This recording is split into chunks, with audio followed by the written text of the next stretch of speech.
மணிப்பூரில் 11 வாக்குச்சாவடிகளில் நடைபெற்ற மறு வாக்குப்பதிவில் 81.64% பேர் வாக்களித்துள்ளதாக தகவல் வெளியாகியுள்ளது.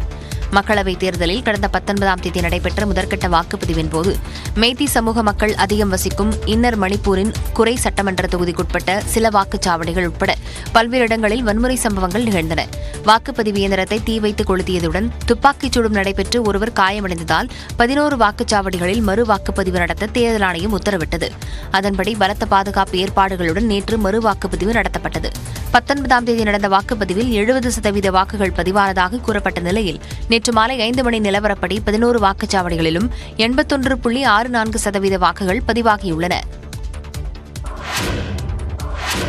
தமிழ்நாடு பாஜக தலைவர் அண்ணாமலை மீது கடலூர் மாவட்டம் ஸ்ரீ முஷ்ணம் காவல் நிலையத்தில் வழக்கு பதிவு செய்யப்பட்டுள்ளது. கடந்த 19ஆம் தேதி தேர்தல் நாளன்று ஸ்ரீ முஷ்ணம் பகுதியை சேர்ந்த கோமதி என்பவர் படுகொலை செய்யப்பட்டார்.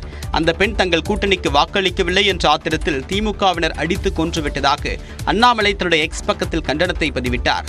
இதனிடையே பெண்ணின் கொலைக்கும் தேர்தலுக்கும் எந்த தொடர்பும் இல்லை என்று கடலூர் மாவட்ட காவல்துறை அறிக்கை வெளியிட்டது. மேலும் இந்த கொலையில் திமுகவினரை தொடர்புபடுத்தி பேசி எறிந்ததால் திமுகவினர் அளித்த புகாரின் அடிப்படையில் அண்ணாமலை மீது ஸ்ரீ முஷ்ணம் காவல் நிலைய போலீசார் வழக்கு பதிவு செய்தனர். ஏற்கனவே இதுபோன்ற தவறான தகவலை சமூக வலைதளத்தில் பரப்பியதாக வட மாநிலத்தவர் உட்பட 3 பேர் மீது போலீசார் வழக்கு பதிவு செய்ததும் குறிப்பிடத்தக்கது.